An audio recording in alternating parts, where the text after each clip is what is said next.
Dans cette semaine, on va voir l'IR sur les revenus professionnels. Et on va commencer par le champ d'application de l'IR professionnel. Par la suite, on va voir l'IR selon le régime de comptabilité et l'IR selon les régimes optionnels. Alors, d'abord, c'est quoi un revenu professionnel? Difficile à définir, mais on peut le définir d'une autre manière, par l'absurde, en disant que les revenus professionnels sont les revenus qui ne relèvent pas des revenus salariaux, qui ne relèvent pas des revenus fonciers, des capitaux mobiliers ou des revenus agricoles. Tout ce qui ne semble pas aux choses les plus précises va être considéré comme des revenus professionnels. Il s'agira des revenus provenant des activités commerciales, industrielles, artisanales, immobilières et des professions libérales. Il s'agira aussi des revenus répétitifs, tels que le revenu d'un journaliste non salarié, les revenus d'un écrivain, d'un artiste, d'un éleveur de chiens ou de chevaux, d'un guide pour touristes. Chaque fois que le revenu est répétitif, il acquiert cette qualité de revenu professionnel et serait imposé sur cette base.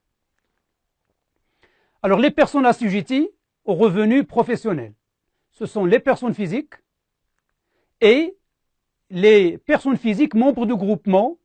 Il s'agit des bénéfices des sociétés en nom collectif, des sociétés en commandite simple et des sociétés de fait. Ces bénéfices seront imposés selon l'associé au nom de l'associé principal. C'est quoi l'associé principal? En termes simples, c'est l'associé qui a le pourcentage le plus élevé dans l'affaire, ou bien, si les parts sont égales, c'est l'associé le plus notable chez la Direction générale des impôts, parce qu'il est déjà inscrit à la Direction générale des impôts, ou bien parce qu'il a des indices de solvabilité plus notables. En cas de déficit, le déficit est imputé sur le revenu de l'associé principal et non pas de la société, puisque l'impôt est établi au nom de la personne physique, même si le bénéfice est réalisé par la société.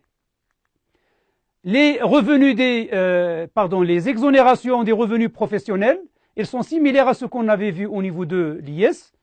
Toutes les exonérations totales suivies d'une imposition au taux réduit, tel qu'un exportateur qui est exonéré pendant 5 ans à 100% et auquel on applique le taux réduit, c'est la même chose au niveau de l'IR.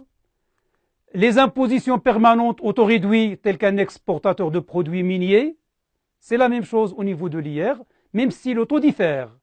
Au niveau de l'IS, on avait 17,5%, au niveau de l'IR, on a du taux de 20%. Et les impositions temporaires au taux réduit, telles que les établissements d'enseignement ou de formation professionnelle, on avait vu qu'ils bénéficient d'un taux de 17,5% au niveau de l'IS pendant les 5 premières années. Au niveau de l'IR, on va parler un taux réduit de 20% pendant les 5 premières années. Alors, la détermination du bénéfice imposable. La détermination du bénéfice imposable, on a 3 régimes. On a le régime comptable, qu'on va appeler le régime net réel. C'est le régime qui se base sur la comptabilité. On a le régime comptable, mais à comptabilité simplifiée, qu'on va appeler régime net simplifié, qu'on appelle aussi comptabilité à partie unique, et non pas à partie double. Et on a le régime sans comptabilité, qu'on appelle le régime forfaitaire. Et dans ces derniers temps, on a eu aussi droit à un régime qui s'appelle le régime de l'auto-entrepreneur. Le critère principal de l'application de ces régimes, c'est la nature de l'activité et le chiffre d'affaires, comme on va voir tout de suite. Alors, comment appliquer les régimes? On a deux grandes catégories d'activités. Les professions commerciales, industrielles et artisanales, d'une part, et les prestations de services et professions libérales, d'autre part. On va appliquer le régime comptable du régime net réel, c'est-à-dire la comptabilité à partie double, lorsque le chiffre d'affaires dépasse 2 millions de dirhams pour les activités commerciales, industrielles et artisanales. Et on va l'appliquer aux activités de prestation de services aux professions libérales lorsque ce chiffre d'affaires dépasse les 500 000 dirhams. Voilà donc 2 critères. Vous voyez que ça dépend et de la nature de l'activité et du volume du chiffre d'affaires. Si le chiffre d'affaires est faible, on va appliquer plutôt un régime non comptable, dit régime forfaitaire, un régime indiciaire. L'inspecteur va avoir des indices pour taxer le contribuable. Et on va appliquer ce régime indiciaire, forfaitaire, tant que le chiffre d'affaires réalisé au titre de l'année ne dépasse pas 1 million de dirhams pour les activités commerciales, industrielles